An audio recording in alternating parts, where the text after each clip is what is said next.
Oi pessoal, bom dia, boa tarde, boa noite, a qualquer hora que vocês possam estar assistindo a esse vídeo. Prazer estar aqui falando com vocês. Está terminando o nosso livro, Simplesmente Francisco. Eu senti muita falta, muita falta. Hoje a gente vai para o capítulo 28, tá? E vai deixar saudades. Nosso querido Francisco vai deixar saudades. Vai ser, sim, eu vou lembrar sempre desses capítulos, vou lembrar sempre dessas nossas conversas.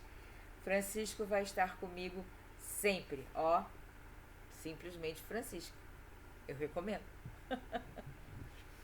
Então vamos lá para o nosso capítulo de hoje. A gente vai lendo e vai conversando, tá bom? Atravessando o deserto. Senhor, deposito em suas mãos o cansaço e a luta, os desencantos e as alegrias deste dia que ficou para trás. Se os nervos me traíram, se os impulsos me dominaram, se dei lugar ao rancor ou à tristeza, perdão, Senhor. Palavras de Francisco. Muitas vezes imaginamos que os santos são feitos de um material diferente daquele com que Deus fez os homens. Acreditamos que os iluminados não choram, não se zangam, não se entristecem, não se equivocam, não experimentam angústias, não sentem plenamente as dores da alma e as necessidades do corpo. Verdade, né, gente? Deus é santo pra gente estar em outro patamar, né? Seres perfeitos. Donald Spoto descreve muito bem essa ilusão de que os santos não seriam de carne e osso. A vida dos santos são geralmente escritas por pessoas que nos oferecem uma grave distorção ao cercar suas existências com halos literários. Na verdade, reduzindo ou mesmo apagando a humanidade que Deus assumiu e nos conferiu, e que Ele, Deus, usa para trazer-nos a si. Exatamente, às vezes a gente lê algumas biografias em que os santos, né, são assim, tudo que nós não somos. Tiram, como ele falou aqui o Zé Carlos de Luca, tiram a humanidade dos santos. Ora, nem mesmo Jesus deixou de revelar aspectos humanos durante sua passagem entre nós. Ele chorou quando recebeu a notícia da morte de Lázaro. Sentiu medo e tristeza nos momentos em que antecederam a sua prisão. Foi enérgico com os vendilhões do templo. Sentiu fome e sede. Queixou-se com os discípulos Pedro, Tiago e João, que não, desculpem, que não vigiaram com ele no Getsemane. É claro que a sua maturidade espiritual fez com que ele soubesse lidar muito bem com as características da condição humana, sentindo-as e administrando-as para que não impedissem a realização da sua missão. Jesus era humano, né? Ele estava aqui na Terra. Ele passou por essas coisas, teve medo, teve fome, teve sede. Então ele sabe muito bem o que é a condição humana. Creio que esse seja também o caminho que se apresenta para nós, isto é, a nossa evolução espiritual não pode ser um buraco onde colocamos nossas emoções e sentimentos para fazê-los desaparecer, como se isso fosse possível. Gente, como é que vai desaparecer os nossos sentimentos? Não existe, né? E aí sentamos em cima desse buraco, fazendo... Achei ótimo isso. Fazendo pose de anjo, quando na verdade, como seres humanos que somos e ainda seremos por longo tempo, nossas emoções e sentimentos, que são parte integrante de nós mesmos, precisam ser reconhecidos, aceitos e trabalhados. Afinal, para a psicanalista Melanie Klein, equilíbrio não significa evitar confusões, supõe a força para atravessar emoções penosas e poder lidar com elas. Esse é o equilíbrio. A gente saber lidar com as emoções. Com Francisco não foi diferente. Ele foi denominado o Santo Alegre, mas isso não quer dizer que estivesse sempre alegre, que não tenha tido muitos momentos de tristeza. Oh, coitado, como teve, né? Ele também, com razão, foi chamado de o Santo da Paz, o que, todavia, não significa que não tenha experimentado conflitos e disputas. Francisco foi um homem de muita fé e confiança em Deus. Entretanto, passou por diversos momentos de dúvidas e incertezas. Até ele, gente, até ele passou por esses momentos de dúvidas e incertezas. Condição humana, né? É esse Francisco que me atrai e que me diz que eu também posso seguir pela mesma trilha, buscando o meu desenvolvimento espiritual sem me desumanizar. Porque é no meio das minhas rachaduras que a luz de Deus poderá entrar. Embora Francisco tenha sido excessivamente rigoroso consigo mesmo, submetendo-se a jejuns e penitências desmedidas, o que veio a afetar a sua saúde já tão comprometida, né? Ele passou por tantas coisas, ele era muito rigoroso com ele mesmo, né? Os jejuns intermináveis, as condições que ele se submetia, abalou demais a saúde dele. Ele reconhecia suas fragilidades humanas, seus medos, dúvidas, culpas, imperfeições e até os momentos em que se exasperava com as pessoas. Ele também tinha esses momentos. Difícil, né? A gente imaginar isso, mas ele também tinha. Francisco foi um santo que nunca se imaginou como tal e ficava bravo quando assim o chamavam. Ele não gostava que o chamassem de santo, nem um pouco. Trago esse tema exatamente para compreendermos melhor o período em que Francisco atravessa uma grande crise espiritual. Que bom saber que o iluminado Francisco também atravessou os seus desertos, porque poderíamos pensar que ele só vivia pregando para os pássaros. Né? Tem gente que só pensa que era só isso, ele falando com os animais, principalmente com os pássaros, né? Só isso. Ai, tadinho do Francisco, fez tanta coisa, tentou mudar tanta coisa. Essa crise de angústia veio mais ao final de sua vida. Alguns motivos podem ser apontados. Sua saúde tornava-se mais frágil a cada dia. O seu corpo já estava coberto de úlceras, havendo suspeita de que poderia estar contaminado pela lepra.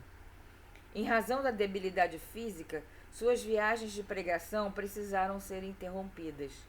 Sua visão estava comprometida e ele sentia que a morte se aproximava a passos firmes. Outro fator de grande inquietação consistia nos problemas surgidos na comunidade franciscana. A ordem crescera muito, com novos membros, e se expandira territorialmente a muitos lugares que Francisco não podia visitar por razões de sua saúde. Além do mais, segundo Chiara Frugoni, Francisco sentia-se incompreendido por grande parte dos frades, e isso aumentava o seu desalento. Tendo a ordem se multiplicado desmedidamente, nem todos os seus membros eram capazes de partilhar escolhas tão difíceis. Homens, por vezes, de limitadas virtudes ou demasiada cultura, distantes dos puríssimos ideais de seu líder espiritual. Cresceu muito, né? Aquela coisa de, enquanto é pequeno, dá para controlar. De repente, ficou enorme e foi para vários lugares e Francisco perdeu o controle. Ele não tinha mais saúde para visitar todos os lugares, para fazer as pregações. Ele estava muito mal mesmo. No inevitável balanço de vida de quem se vê próximo da morte, a sensação de Francisco era de que sua vida tinha sido um fracasso. Pode isso, gente? Coitado.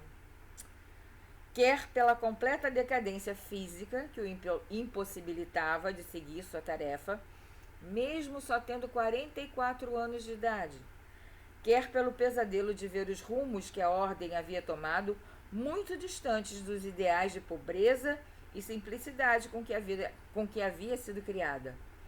E tudo isso sem que Francisco pudesse fazer coisa alguma. Ele não podia fazer nada. Ele só queria o início, né, dos franciscanos. Viver humildemente, pobreza, né, e humildade.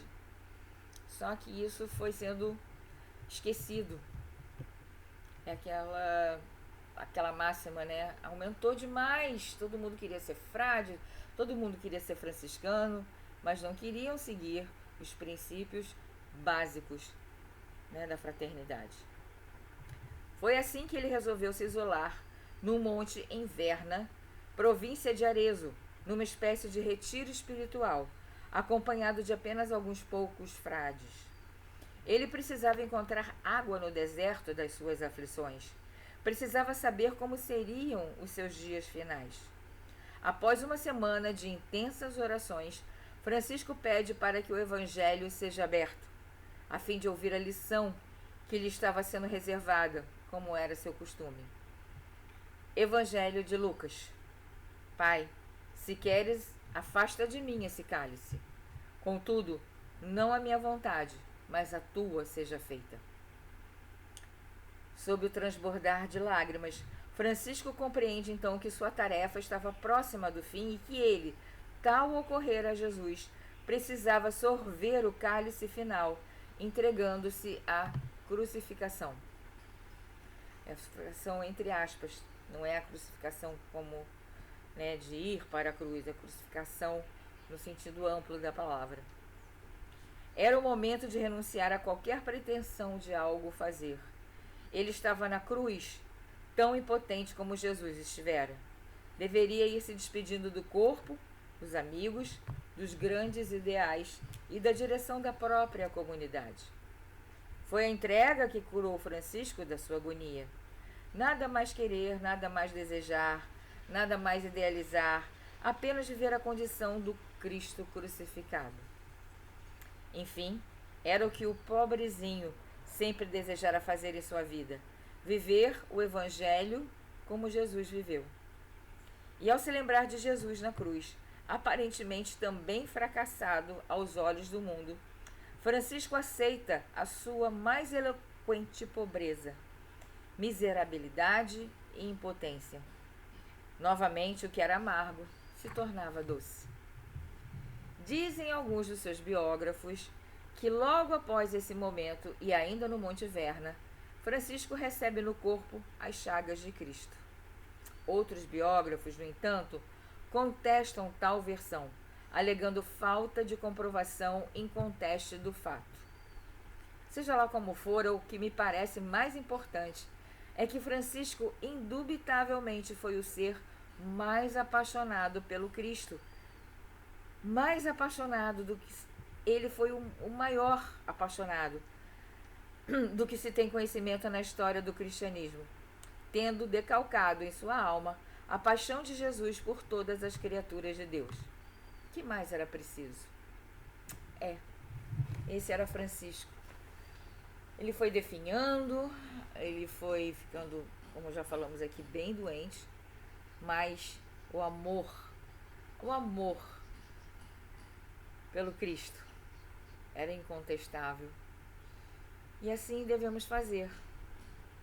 A gente, não como Francisco, que a gente não vai conseguir, com certeza não vai, mas devemos tentar ter esse grande amor, essa paixão, ouvir as palavras do Evangelho e tentarmos trilhar esse caminho. Cada vez que eu leio, né, sobre Francisco, minha alma fica plena e vejo o quanto eu sou pequena, né? O quanto eu tô falando de mim, tenho que trilhar esse caminho com mais atenção, dando valor ao que o grande mestre nos dá.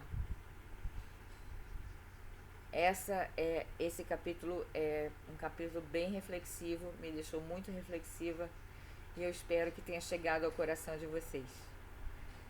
Então, muito obrigada mais uma vez. Namastê. e que possamos logo, logo nos encontrar para os 2 últimos capítulos do nosso querido Simplesmente Francisco. Tudo de bom para vocês. Muito amor, muita luz.